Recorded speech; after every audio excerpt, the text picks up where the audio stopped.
السلام علیکم ورحمۃ اللہ وبرکاتہ۔ استقبال ہے آپ کا محمد افضل آفیشیل یوٹیوب چینل پر۔ ناظرین کرام، جیسا کہ ہم رمضان المبارک کے آخری ایام میں ہیں اور الوداع جمعہ اور عید کی تیاریاں زور و شور سے جاری ہے، آپ میں سے بہت سے لوگ موسم کے بارے میں پریشان ہیں۔ محکمہ موسمیات کی حالیہ رپورٹ کے مطابق الوداع جمعہ یعنی آج اور عید کے موقع پر ملک کے مختلف حصوں، خاص طور پر شمالی علاقوں اور اتراکھنڈ وغیرہ میں بادل چھائے رہنے اور ہلکی سی درمیانی بارش کے امکانات ظاہر کیے جا رہے ہیں۔ کچھ مقامات پر ٹھنڈی ہوائیں چلنے سے گرمی کی شدت میں کمی آ سکتی ہے، جو کہ روزے داروں کے لیے ایک بڑی راحت ثابت ہو سکتی ہے۔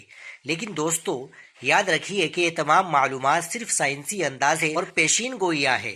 اصل حقیقت یہ ہے کہ بارش صرف اور صرف اللہ تبارک و تعالیٰ کے حکم سے برستی ہے۔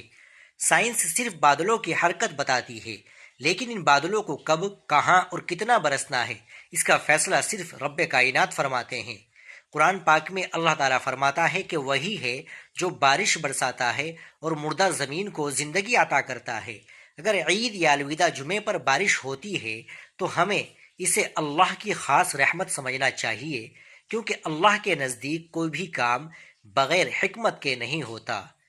ہم اللہ تعالیٰ سے دعا کرتے ہیں کہ وہ اس مبارک موقع پر ہمارے لیے ایسی بارش برسائے جو زحمت نہیں بلکہ سراسر رحمت ہو، جو ہماری عید کی خوشیوں کو دوبالا کر دے اور ہماری عبادتوں کو قبول فرمائے۔ آپ سب اپنی تیاریاں مکمل رکھیں اور موسم کے حوالے سے الرٹ رہے۔ ناظرین کرام، یہ بڑی اپڈیٹ تھی۔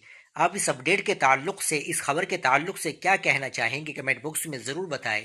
ہماری ویڈیو کو زیادہ سے زیادہ شیئر کریں، لائک کریں، اور اگر چینل پر نئے ہو تو چینل کو بھی ضرور سبسکرائب کر لیجئے گا۔ ملتے ہیں انشاءاللہ اگلی ویڈیو کے ساتھ۔ السلام علیکم ورحمۃ اللہ وبرکاتہ۔